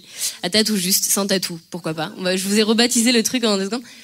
C'est bien Saint-Tatou, moi, ça fait un peu, voilà, croyant, bizarre, mais un peu une secte Saint-Tatou. Enfin, ouf. Non, et donc quand on est très en colère, parce qu'il y a eu on se dit, mais juste, pardon, mais si les hommes qui représentent le patriarcat machin, si, imaginons dans un monde où il n'y en avait pas, le nombre de guerres qu'il y aurait en moins, le nombre d'industries fossiles qu'il y aurait en moins, le nombre de galères qu'on n'aurait pas, ce serait quand même pratique. Donc, au-delà de la blague, parce qu'après je me dis Camille, il faut vivre avec tout le monde, on essaie d'être quand même dans une énergie de cohabitation. Juste de soigner ça, en fait, de soigner tout ce que... pour moi, vraiment, ce truc de patriarcat dont sont victimes aussi les hommes, la virilité, elle pourrit la vie à tous, à toutes, vraiment, à tout le monde. Enfin, c'est un espèce de truc. Quand je parlais des émotions, d'incapable de se sentir vulnérable et donc d'être incapable de se dire que, oui, quand on laisse Total Energy faire 8 puits, pas Total, mais du coup Vermillon, faire 8 puits de pétrole à côté de la dune du Pilat, là où ça a déjà tout cramé, que ça ne les touche même pas. Enfin, moi, ça me fascine, cette idée de dire on ne doit pas être bouleversé par ce qui se passe. C'est pour ça qu'il y a des choses graves qui se passent. Donc, au-delà de ça, je pense qu'on a besoin des psys, quoi. C'est ça que j'essaie de dire. Et sur les actions de comment faire pour pas paraître désagréable, de pas être désagréable, je pense qu'il n'y a pas de secret. Je pense qu'il faut pas... moi, j'ai toujours été un peu mal à l'aise avec cette idée d'injonction de... il faut être positif, ou il faut être, ou il faut pas faire peur, ou il faut être comme ci, ou il faut être comme ça, parce que dans ce cas, si tu fais les choses pour plaire, parce que c'est ça, enfin, c'est-à-dire si tu fais toutes tes actions pour correspondre à une forme d'attente, dans une forme de séduction, déjà ça va être abyssal les fois où ça marche pas, tu vas vivre très personnellement, alors que moi je préfère maintenant être guidée par ce qui me semble juste. C'est une autre forme qui a sûrement aussi des dévoiements, mais moi je fais parce que ça me semble juste.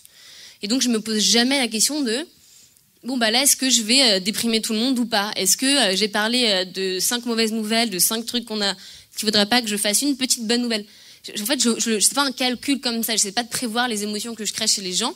En revanche, c'est plutôt un truc de transparence qui est de dire, quand j'ai peur, je vais vous le dire parce que si je vais voir un médecin, j'ai envie qu'il puisse me dire qu'il puisse me dire ce que j'ai, qu'il soit pas en train de dire je vais vous cacher votre maladie parce que je voudrais pas vous faire peur, donc je vais quand même pas vous le dire. Non, j'ai besoin de savoir ce qui se passe pour ensuite avoir un diagnostic précis de où est-ce qu'on peut agir.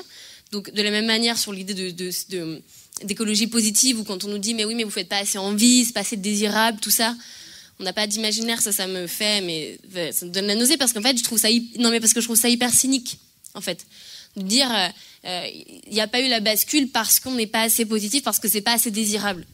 C'est un problème de luxe quand même ça, c'est-à-dire qu'on doit prouver aux gens que l'existence vaut le coup. Non, c'est ça qu'on nous demande. C'est-à-dire on dit les conditions de vie sur Terre sont menacées. Bon, très bien. Est-ce qu'on peut agir pour qu'elles ne soient plus menacées? Oui, mais c'est pas désirable. C'est trop bizarre. Enfin, moi j'ai toujours trouvé ça trop bizarre. Mais comment vous voulez que c'est-à-dire? Donc attendez, là il faut que je vous donne envie de vivre, quoi. C'est vraiment merci, c'est pas du tout existentiel comme mission là que vous me laissez. Donc c'est ce truc donc c'est pour ça en fait que j'en rigole, mais c'est que je crois pas qu'il faut réfléchir et trop intellectualiser une manière de s'adresser aux gens. Je pense que parce que les gens c'est nous, c'est-à-dire que moi sur un sujet que je connais pas du tout, j'en sais rien, il y a 1000 sujets que je connais pas, j'aurais pas envie qu'on m'infantilise, j'aurais pas envie qu'on me dise faut pas lui faire peur, il faut lui donner un peu envie quand même parce que sinon elle va pas faire, ou faut qu'elle explique bien sinon elle va pas comprendre. Non, j'ai envie qu'on m'explique ce qui se passe, parce que si ça me concerne, j'ai envie qu'on m'explique ce qui se passe. Si c'est pas agréable à entendre, c'est pas agréable à entendre, mais j'aurai des possibilités d'action dessus. Donc voilà, on va y aller, quoi. Il y a des moments durs et des moments agréables. C'est l'existence. Mais du coup, j'essaie toujours de me dire, quand on dit les gens, qu'est-ce qu'on faut faire pour parler aux gens? Se dire que les gens, c'est nos potes, c'est nous. On est les gens de quelqu'un d'autre, a priori. Donc comment est-ce qu'on aura envie qu'on nous parle sur un sujet qui n'est pas le nôtre?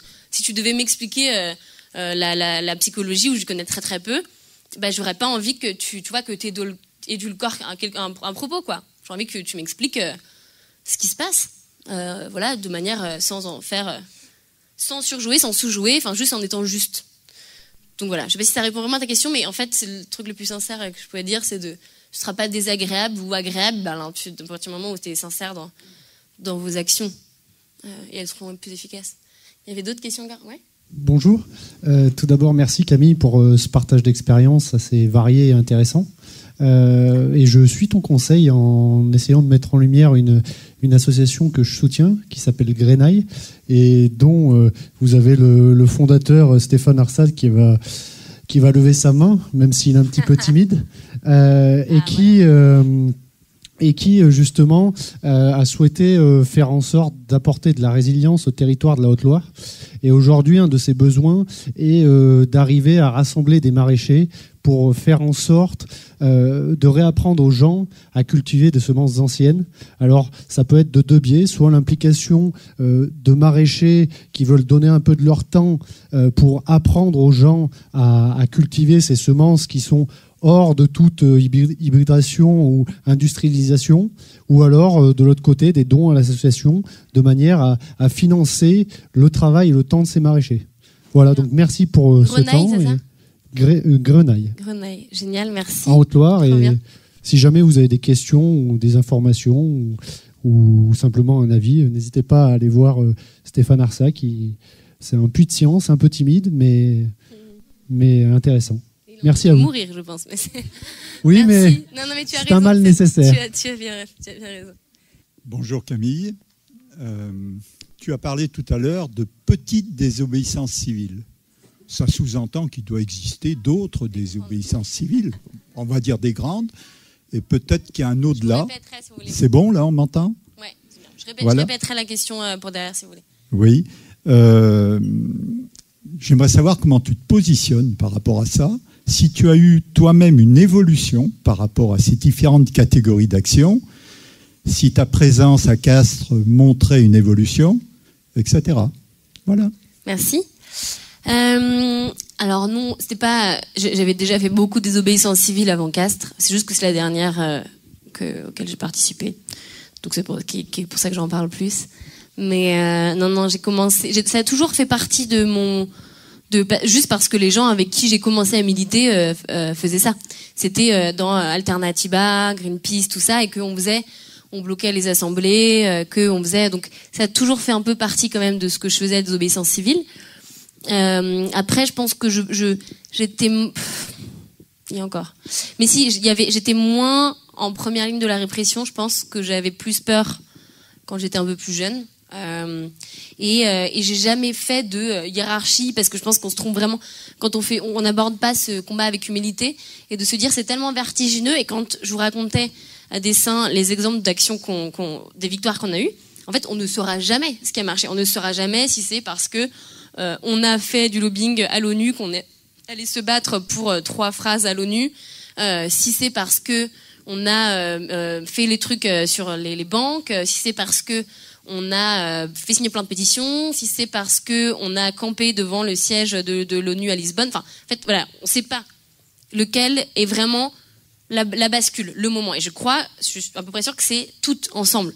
Où là, sur la 69, l'autoroute, il y a des gens qui ont fait une grève de la faim. Nous, par ailleurs, on appelait les cabinets super tard la nuit des transports. En même temps, il y a eu un gros week-end de désobéissance civile. En même temps, ça fait des années que y en a plein qui se battent déjà et qui continuent et qui sont là, mais même pas tous les week-ends, qui sont là toutes les semaines. Maintenant, il y a une association de parents d'élèves qui se battent contre des usines qui vont être mises en place à côté des écoles pour construire cette route. Et en fait, on saura, si jamais, admettons, ça marche et ils refusent de faire cette autoroute, on ne saura pas précisément qu'est-ce qui a été l'élément le plus déclencheur. Et je crois que ça n'existe pas, cette idée du grand soir. C'est-à-dire que c'est un peu de tout. C'est un mélange, un bon dosage. Donc voilà. Donc moi j'ai toujours, ça a été, je crois beaucoup dans la puissance de la désobéissance civile, de l'action directe, du désarmement, de mettre hors d'état de nuire. Tout ça, je pense que vraiment c'est de plus en plus. Je crois que là on a un moment où on a vraiment besoin de ça, de dire qu'est-ce qui fait un effet immédiat là maintenant. C'est-à-dire qu'est-ce qui là maintenant on a une cimenterie qui peut plus fonctionner plus faire de ciment pendant une semaine. On a gagné une semaine en fait. Et une semaine, c'est, je sais plus, je vais peut-être vous dire de la merde, mais je crois que c'était 20 000 euros par jour de travaux, de retard de travaux. Donc on a fait perdre X euros à l'entreprise. Donc leur coût de continuer l'autoroute devient plus grand. Voilà, ça a été très concret. Et je crois beaucoup dans qu'on pourrait dire ces grandes désobéissances. Oui, je vous ai pas redit la question, mais il y a des petites désobéissances et des grandes désobéissances. Et est-ce que j'avais changé au cours de mon activisme sur ça? Et donc ce que je raconte, c'est que c'est pas un CV quoi. Enfin, c'est juste ça que je veux vous dire, c'est pas qu'on commence avec des pétitions et on finit en désamorçant des pipelines. C'est pas ça. Je crois que c'est vraiment pas ça. On va pas gagner le jour où tout le monde se met à aller en travers d'une autoroute. On a besoin des moments d'être nombreux, d'être plein, de montrer que c'est massif. Donc n'hésitez pas à rejoindre-nous.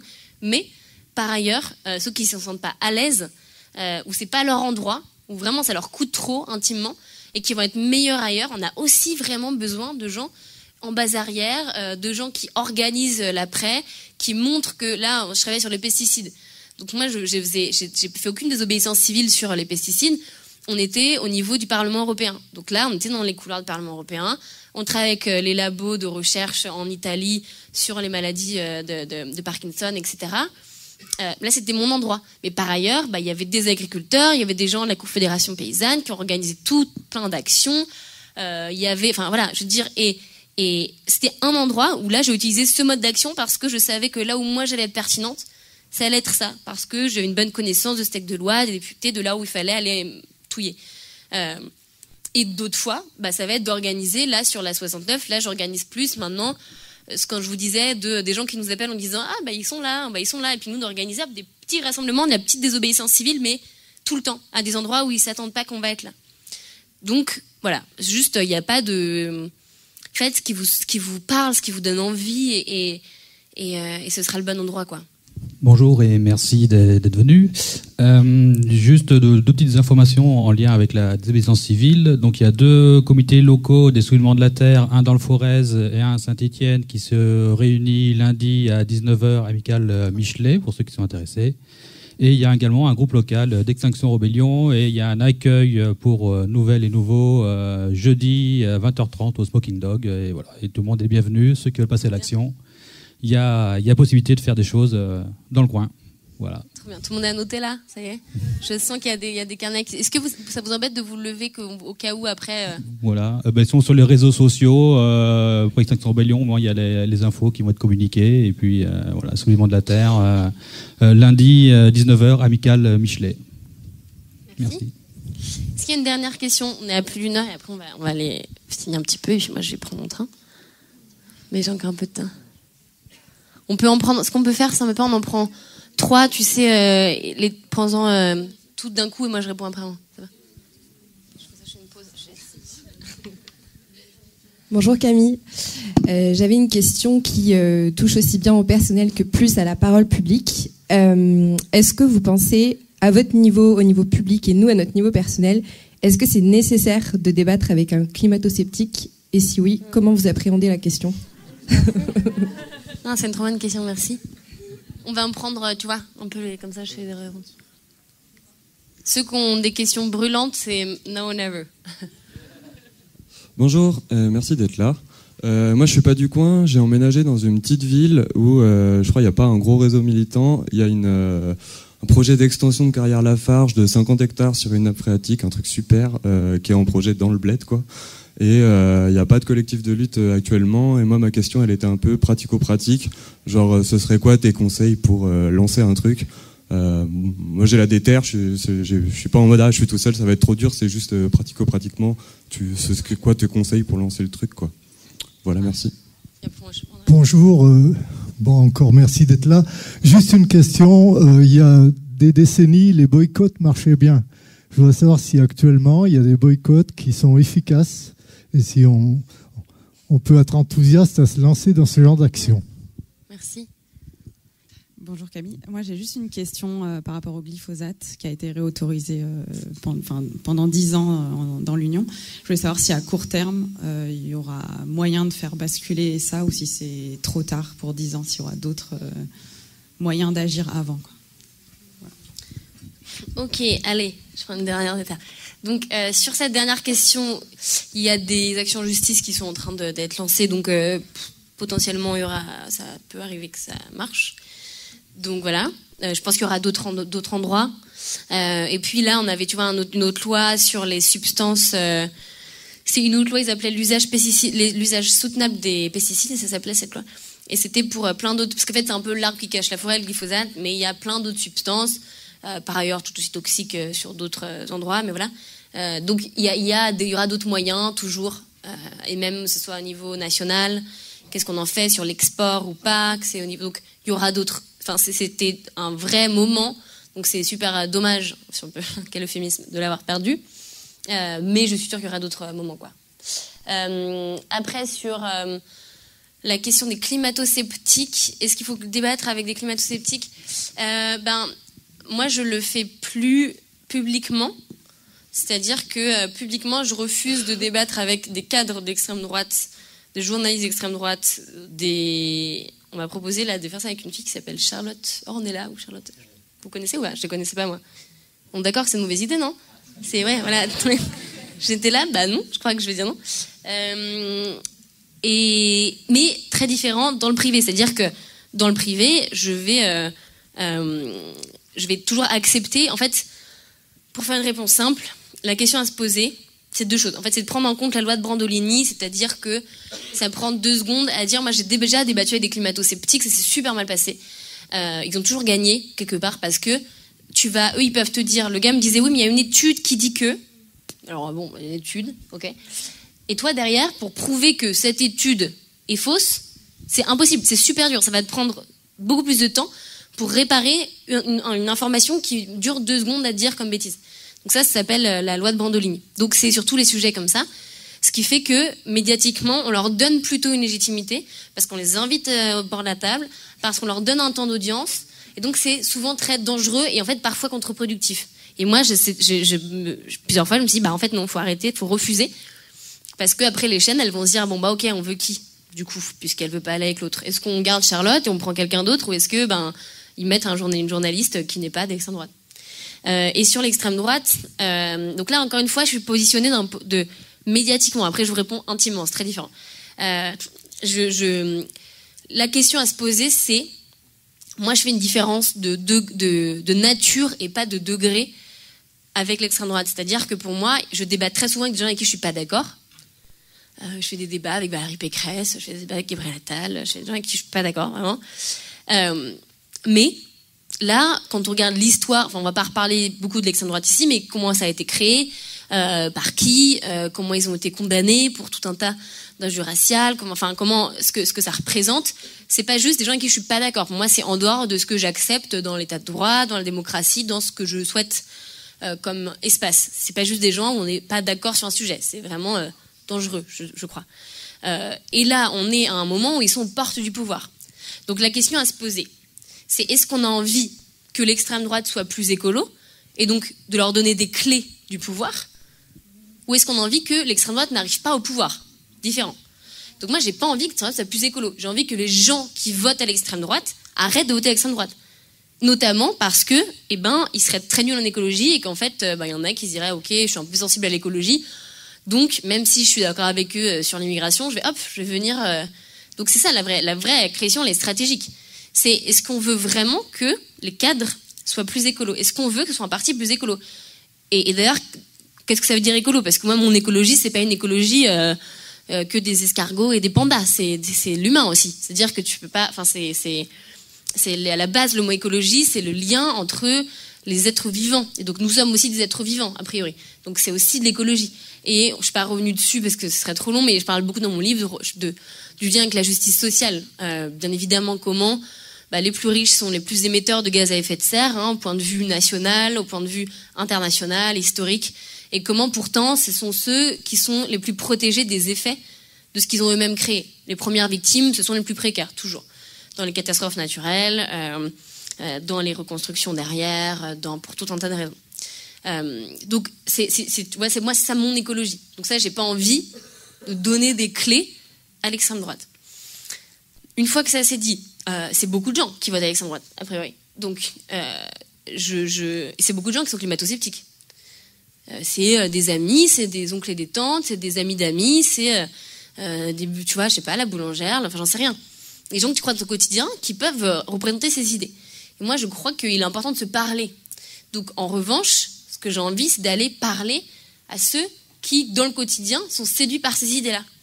Et comment le faire? Et là, c'est une autocritique, c'est-à-dire où est-ce que nous, on a merdé pour que ce soit ces idées-là qui les séduisent le plus? Est-ce que c'est parce que justement, on n'a pas assez parlé de cette question sociale et qu'ils sont délaissés et que du coup, ils vont se sentir représentés par l'extrême droite qui va plus parler, incarner cette frange de la population? Est-ce que c'est parce qu'on a pu donner l'impression que l'écologie, elle était contre les agriculteurs, contre les petits pêcheurs, et pas qu'elle était contre l'industrie de la pêche, contre l'industrie de l'agroalimentaire? Et que du coup, ils vont rafler des voix dans ce qu'on appelle les oubliés. Donc, en fait, là, il y a plein on pourrait faire notre autocritique de où est-ce qu'on n'a pas été assez bon, quelque part, je trouve, pour qu'on ait à ce point-là des gens qui votent à l'extrême droite. Et du coup, quels sont les terrains qu'on doit plus investir? Un livre assez génial, extrêmement long, donc je ne sais pas si je vous recommande, mais il y a ils ont fait plein d'interviews, qui est le livre de Cagé et Piketty qui s'appelle Une histoire politique du conflit. Et ils ont fait tout depuis hyper longtemps, les votes. Et en gros, qu'est-ce qui fait que les gens votent, en gros? Et ils se sont rendus compte que c'était pas seulement que des grands idéaux, mais que c'était aussi, et beaucoup, le truc prioritaire, c'est les services publics. Un truc où nous, franchement, on parle pas beaucoup, moi je trouve pas spécialement de services publics, on parle de grandes idées, et en fait, ils disent, ils vont voter pour qui réouvre des places en crèche, qui ferme ou pas une école, qui fait en sorte que il n'y ait pas d'entrepôt Amazon qui viennent s'installer et que du coup tous les petits commerces ferment, qui va se battre pour des subventions aux agriculteurs qui font une transition. C'est ça aussi, c'est vraiment un truc de service public. qui va remettre en place des lignes de bus, et montrer que l'écologie, c'est aussi ça, c'est de mettre en commun des stocks de la société, qui vont nous permettre de, par ailleurs, émettre beaucoup moins de CO2 quand ces services publics ne sont pas publics et donc sont individualisés. Exemple de la voiture. Voilà, bon, ça, je vous donne des pistes de réflexion un peu en vrac, là, comme ça, mais c'est-à-dire que je ne débat plus publiquement avec l'extrême droite, ni avec les climato-sceptiques. En revanche, dans l'intimité, j'essaie plutôt de me dire quels sont les angles morts qui fait qu'ils se sont sentis représentés que par ces gens. Qu'est-ce qu'il faut faire? Qu'est-ce qu'il faut changer? Il y avait quoi d'autre comme question? Ça, il y en avait 3. Lafarge, et après il y en avait un autre. Boycott. C'est Lafarge et boycott. Merci. Les deux mêmes réponses, c'est-à-dire que Lafarge, ça tombe assez bien parce que par ailleurs, vous n'êtes pas sans savoir qu'il y a un petit week-end d'action entre le 9 et le 12 des soulèvements de la Terre. Sur Lafarge, j'ai pas du tout participé à l'orga et c'est très décentralisé parce qu'il y en a partout. Donc peut-être, et si c'est pas encore le cas, pluguez-vous les soulèvements d'ici, et si t'habites pas très loin, je sais pas dans quelle mesure. À 700 bornes, c'est un petit peu loin. Les soulèvements t'as fait toute cette route pour venir me voir, je suis ravie. Tu aurais pu me mentir et dire oui, au moins juste comme ça je serais repartie avec un peu d'égo. Il a dit non, vraiment pas du tout. Du coup, des soulèvements à côté de chez toi, parce que si c'est sur la Fargue, à tout moment, tu vois, il est encore temps de faire un petit truc, j'en sais rien. Mais contacte-les parce que c'est vraiment dans le thème. Donc ça peut valoir le coup. Après, le boycott. Oui, un boycott. Moi, je crois que ça marche. Hein. Enfin, en tout cas, je pense que c'est puissant et que ça peut être puissant si c'est vraiment porté collectivement. C'est toujours l'enjeu. Du coup, il faut que ce soit bien médiatisé, machin, parce que sinon, bien sûr. Mais je sais pas trop si je peux le dire, mais je pense que ça va. Vous n'êtes pas en direct sur tout. Non, mais on va en faire un sur la 69, sur Pierre Fabre, qui en fait est donc ceux qui ont demandé l'autoroute. Et ils ont, en fait, je découvre ça, mais ils ont Aven, ils ont Chlorane, ils ont tout un tas de produits qui sont hyper présents, en fait, dans nos quotidiens. Enfin, dans les supermarchés, dans nos douches, dans tout ça. Donc, il y a un boycott qui va s'organiser aussi autour d'eux. Et on verra si ça peut prendre quelque chose au marché. Mais je crois que oui, je crois que c'est hyper puissant, le boycott. Dans l'histoire, ça a montré quand même pas mal de fois que ça pouvait être une des actions en plus qui est chouette. Quand elle est couplée à plein d'autres, franchement, c'est toujours bon à prendre. Leur faire perdre un peu de sous. Et après, c'est tout? Ou j'ai oublié? Non, hein. Glyphosate, non, c'est bon, j'ai répondu au début. C'est un marathon réussi. Merci d'être resté jusqu'ici.